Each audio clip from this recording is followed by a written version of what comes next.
this Lancelot. I mean, that's like literally the only thing you can do, right? But one thing I will say that Raphael really has is a lot of early kind of damage that just stacks up, right? Yeah. And then, of course, you have the movement speed available to you, the sustain. But again, will that be enough? We can also notice that both junglers are once again having the Demon Slayer jungle emblem. So the pace will be set here. It's got to be matched by Blacklist International, though. Yeah, I think in this heroes chosen by Kevir and Kairi, it could be beneficial. Like the Demon Slayer emblem really works. But if you're some hero using as Roger, there's a lot of damage being sacrificed if you use this emblem. So I say for Onic here, that they have a lot of map coverage, try to disturb things in Blacklist International's hand, and maybe right now they're just making Blacklist react on the first early progress.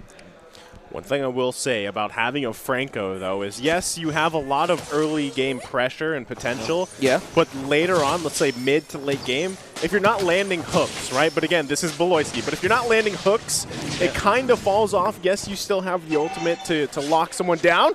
Actually gets a pull there, but again, not going to convert into anything just yet. Once you run out of that, you don't have as much for the Franco. Yeah, that's why Kevir made the wise choice of going for the jungle emblem for the Lancelot, and that means that he will not be lagging behind the Ling. Yep, Haji's going to take some damage here. There you go as well. They're going to push him back. Hatred going to flicker, actually. Not sure if he needed that, but the turtle is now up as well. There's a lot of disturbance that Onic Philippines tried to do against Blacklist International. Good pokes there, vision, and as well as trying to get coverage of this one. But Haji here gets a good view. Maloisi's got to flicker out. He's in the wrong territory here. Takes the speed. Oh! He's going to go into the bush, but at what cost? Goes down. First blood going over to Edward here. Blacklist International now has a clear taking for this turtle. That fall was kind of like needed if ever Blacklist International gets a good view here of the turtle. And one thing that they've done here is quite amazing. So Baloy went to kind of deep in that area. So yeah, going back to your point here, Naizu, it's all about the mid and the late game. Could be a bad side also for a Franco, because if you don't get your combo in, or those combos in, it could mean something bad for your team. Yep. Wolf, did I just see the first item that Oheb picked up? Genius one. That's right. Very early on. I think he didn't pick. You should not be able to pick up like Boots plus Genius 1 at this point. And this means that there's a lot of damage against both the Franco as well as this Uranus. So Baloyski has to be careful tanking some of the damage coming out from the Kimmy. I also want to say Blacklist International already survived the early game storm of this Baloyski Franco. In fact, they are having a better time compared to Onic Philippines. Yeah, Wolf is correct here. You know, they have Onic might be trying to make Blacklist react on those things that they have coverage on the map. At the same time, they're covering their path is actually going correctly in their favor. Oh, Marky has to flicker, but because he take a lot of damage, he goes down here. This time goes over to Oheb. They grab one and they back off. That is the movement speed rotation for Blacklist International. They need rotating as one, as Oheb prioritized, going back to the thought of the Genius one. You have reduced magic defense effect in the side of Onic Philippines here early game, and going back to the replay. Yep, the replay. We're going to see Marky trying his best to take that siege minion. Was able to actually do so. That's why he did not flicker to his base. Oh, my goodness. Beloyski coming in with the flicker hook combo here. They finally get on the board. That's the combo. Beloyski is hungry for those hooks. Man, I saw him play this game last time, and man, it went really nice in their favor. Now, it's all about him getting the timings here. But now, just looking at that replay, things are going to get so aggressive for Onic Philippines right here. We'll see if they actually are going to be able to contest this turtle. It's going to be taken quite quickly. Kairi. Blacklist International, but it's going to be secured by Kevir. Well done. The battle of the junglers there with their retributions. And Blacklist International right now in the lead. Yep.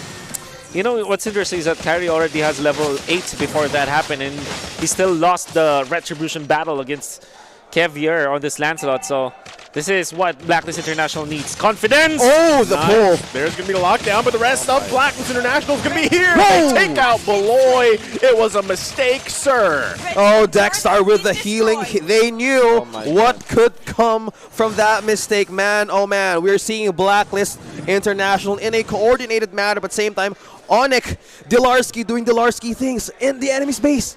Just trying to get in. And hey, I'm just here, guys. Don't mind me. The eternal battle. It continues. It continues from game to game here, as we always get to see the Esmeraldas versus Uranus here. And, you know, going back to what you said earlier, they survived the game plan, the early game plan for Onic Philippines. They're doing a great job at it for Blacklist International. They've managed to grab a minor gold lead here. And I feel like at this point, Blacklist International scaling is obviously better, but how long will it continue on? If Onic Philippines is able to build a little bit of magic resistance, maybe they have a better chance here. I agree. And see Baloyski already rotating the bottom lane. This is a very nice move coming out from Onic Philippines, but even better is the answer coming out from Blacklist International. Rafaela and Kimmy is a very, I would say, traditional, I would say vintage kind of strategy. We know can push lane so goes in with the flicker and the lockdown. Not going to survive that one. Baloyski still alive, taking shots from the turret. Rest of Blacklist International going to come down. Thrown out here from Haji. He finds one. It's now a 1-for-1. Oh, you would look at that. You know, Baloyski says here, just a tower. I'm me here, okay? But that, the response of Blacklist International, they know how to cover the tracks here. They're trying also to check on the missing points that Onic can also find. But that, man, the trades keeps on happening. Wow. Looks like Kairi just stole that one away from Blacklist International. So they actually grabbed their first turtle here. Going to be a nice pick here from Kairi. Again, he's not able to move around the map as much as he wants to, because what we're seeing from Blacklist International is a form of that Ube strat that they're used to. They're always together, right? So he has to be very careful not to get picked off here. I like what you said about what Blacklist International is doing, because honestly, when I look at how they move the map, it seems like their understanding of the map is never left the organization. It's just that they're making some of the mistakes. That's why they're losing the games. But if you're looking at particularly this game, they seem like they're in control of the map. It's classic. I mean, you know, looking at the panel matchup earlier on this Rafaela, Dexstar and Baloyski is a native, also a veteran user of this hero, and these also settle things that, hey, I know also to use that, but on Blacklist International, they're not trying to be predictable at times, because it can also be tricky, just like this. Edward once again getting locked down, focused on by Onic Philippines. They find another one, Baloyski with a kill, plus the turret. Rest of the Blacklist International going to go ahead and work here on this mid, but Onic Philippines finding pick after pick to crawl back into the game. They take out the gold lead. They're going to be crashing down here. Are they able to find a connection? Baloyski goes down, has to flicker out. Oheb still alive. Now they're working on Dilarski. That's going to be the Tempest Blaze being popped. They grab 2 for 1. Oh, that trade on downtown from that tower and a hero, that could mean bad business for Blacklist International. He just left the tower on its own. They were trying to protect that turret, but that cost gave so much to Onic to just move away for that push, and also getting a good view on this next objective. So, you know, that was I would say scary gamble coming out from Onic Philippines, going for the play with the flicker on Baloyski's being committed into the Esmeralda. And Blacklist International could have easily pushed Onic in the mid lane. But what really happened is that Onic Philippines was able to dodge some of the spells of Blacklist International because of 2 iframes. Oh, here we go. Dexstar, he's got to play around, but he's not going to be able to survive. That's going to be the Tempest Blaze as well. Haji goes down. Edward's going to be focused on 2. That goes Baloyski and Hatred. Kevier turning it around here, finds another one. Trying to get out. That's going to be a double kill. Dilarski flickering in, gets the kill. Look at this action. 2 Oheb. Oh, and he gets taken out. Double kill for Oheb. Blacklist International now focusing on the Lord. Oh, the play of Baloyski. Blacklist turning on the tables, getting on that good view and taking this Lord, first Lord of the game. And man, oh man, the sustain, even though Dexstar was the first casualty, you were able to burst that out with Hajin as well as the Edward going in. Wow. Baloyski. Man. Yep, Oheb is already up with a Genius 1 and the Berserker's Fury. You know that that's the typical third item for the Kimmy, and when you already have that Berserker's Fury, you deal so much damage. And in that previous clash, Blacklist International was able to win it, even after like losing so much from the damage output of Onic. Of the positioning of Oheb, Blacklist International won that, and you had to think about it. Like Oheb was already dying when that happened. But then again, Onic Philippines ran out of steam, and now they have to defend. Blacklist International, they have such a strong siege composition. Yep. Now they're going to be sieging this Tier 2 turret in the top lane, forcing Onic Philippines with their backs against the wall here. They grab that one. Meanwhile, Kevier is going to work at the middle Tier 1 turret. He grab that for himself as well. So Blacklist International converting 2 turrets so far. There's going to be the hook. Come out from Whiskey to lock down as well. This should be a kill going over here, but he's still alive somehow. Gets out of dodge just in time. Finds one on Beloisi. That's going to be another kill going over here. Haji goes down this time around. They're pushing him back here. Tempest Blade is going to be popped. It has to back off as well. So far, a 1-for-1 trade. But Blacklist International finding the space on the map. Oh, the space. The Kevier makes an avenue to peel off Onic back. I mean, that could be a disaster for Blacklist International to stay in that point. But man, the burst coming in, looking at that replay, Wolf. So Hatred, so Hatred prioritized using the Lightness ultimate. If he committed for the Darkness ultimate back then, they could have taken down the Lancelot much faster. Going to be a lockdown once again. Beloisi has to flicker out here. Kevier in the back, joining the fight. Hand of Execution finds one. That's going to be a mega kill for Oheb, though. Delarski's in trouble. Check out Kairi. He's got to back out as well. Onic Philippines down 1 here. Blacklist International full control. Oh, going back to what Wolf there said, like Onic Philippines, they need to make their choices correctly in getting that correct hook on who to get that subtraction of damage inside of Blacklist. Oh my God, the burst! The burst coming out from Haji, but now, once again, Onic Philippines has to back off here, finding another kill. Kevier here, gonna dash, gonna bob, gonna weave. Kairi still there as well, but there's 4 members. Blacklist International here now with a comfortable lead as well. Onic Philippines having a very difficult time. The defense from Onic isn't that great without the Lunox. And this is going to be a big problem for them unless... Finds another hook, but look at the damage. Edward's still alive here. Now they're going to be working on the turret. That's 4 down for Onic Philippines. Oh my. Might be it. Kairi trying to do his best to defend the base, but that's just too much. Oh my gosh. The damage. Blacklist International looking to take game number 1 here against Onic Philippines. Marky still defending. Able to just buy a little time here. Onic Philippines still in the game. Blacklist International loses 2. Oh, ladies and gentlemen, I think this is the perfect time to explain things because every time we see something, action just keeps on happening. Oh my gosh. Okay, so Blacklist International really finding the right targets onto Onic Philippines. Aside from that last push, and honestly, I thought that it will be, that it's already over. And Kairi, although he died in there, I think that was a necessary death on the Ling. Yeah. If he didn't sacrifice himself for that kill onto that single minion, as well as Blacklist International that pose him, it would be over. But now without Oheb and Kevier, Onic Philippines wants this Lord. Dexstar. Onic Philippines, Dexstar taking a huge amount of damage. Has to back off. They secure the Lord. Onic Philippines turning it around here. Now in the driver's seat. Oh, that. I believe Edward was trying to get a good view there, was trying to check in if ever they can pull off another steal, but it was a bit of control trying to build here in the base. But now looking at this, Onic has an advantage with this Luminous Lord. But also, I think Blacks International can still sustain and melt this one once they get in.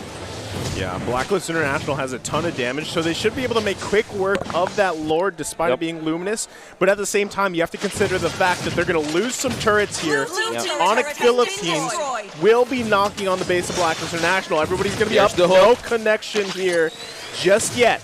But Blacklist International going to be able to defend so far.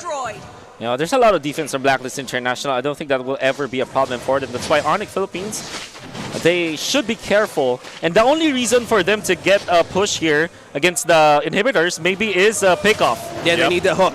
There's going to be a charge coming in from the Lord. Here we go. They're going to look to crack open the base here. It's not down just yet. Both turrets, mid and bottom, do go down to Blacklist International. Onic Philippines going to make the smart play here and back off so far. You know, I just caster cursed myself. I told you that they needed a pick-off, but Kairi, man, he was the reason why they were able to get that victory. He essentially divided the workforce of Blacklist International by applying pressure in the mid lane, outplaying Blacklist International, and getting a push. Oh, here we go. Signal here. Hatred has to pop the Brilliance. Kairi looking for some damage to output here. Pops the Tempest of Blades, looking to get a hill on Haji. Backs off. Hook not going to connect, though. They might just be happy to take the purple away so far. Oh, this is the expiration that you're talking about, Naisu. The hooks in the later stage of the game needs to be correct. The timing needs to be correct, because if you break that momentum and the combo, it all means business for Blacklist International to take charge, man. Shield degeneration, also burst coming in. There's a lot of follow-up, so maybe right now they're trying to make that like good entrance once they miss that hook or even setup from Onic Philippines. See, they left the purple buff, the younger purple buff. Oh. And this means that Onic Philippines is more interested into taking away the purple buff from Blacklist International rather than just taking it, because they can't give it to the Kimmy. Kimmy in the late game with the purple buff is very, very strong. Yeah. We see Kairi picking up the Athena's shield, knows that against the burst of Blacklist International through the Kagura as well as the Esmeralda, he might not be able to survive. That's why he picked it up. And you see Baloyski picking up the Radiant Armor as well. All the magic defense now for Onic Philippines is very, very important. He needs to soak it up. Yeah. Looking at Haji's items right now, Baloyski will be the one, hey, come and get me. I'll be the sponge here for Onic Philippines. But in the wrong positioning, Blacklist can target a different path, and that's where the science cannot be explained if that happens. Yeah, we'll see here. Again, magic resistance is the key. Onic Philippines definitely has going to be working. That's going to be a quick work of this Lord here. They grab another Luminous Lord. It's going to be much tougher to defend against. But Blacklist International still has one turret in their base as well. Yeah, because we haven't been seeing Lunox picked up a lot of times in MPL, we forgot how quick the combination is to take down the big objectives like the Lord most particularly, because that's Lunox and Clint very strong into taking the objectives. Yeah. And the problem with Blacklist International is that we are seeing the straight up advantage of Uranus versus the Esmeralda, because once the laning stage is over, Uranus will have a better time at managing the lanes compared to an Esmeralda. Well, we'll see how Onic Philippines handles this one. Can Blacklist International defend against this Lord and the power-up minions? Delarski in the front here. Beloyski going to be looking for a pick. Lord does go down. So again, Blacklist International so far, a great successful defense. Can they hold on to this top turret? They've got the line of minions marching down. So far, doing a great job here. Onic Philippines just waiting for the moment. They're going to be working on this turret. There's going to be the flicker. That's the hook. Gets the hook off. Killing spree for Marky, but Hatred has to pop the Brilliance. Blacklist International going to be down two. Dexter in the back, pushing him away, trying to heal up as best as he can, trying to give the speed as well. They're defending so far the best they can here. Looking to clean up. Hatred still alive though. Not going to be enough. Kevin goes down. Onic Philippines now. Edward going to have to flicker out here to survive, and that's going to be it. Onic Philippines.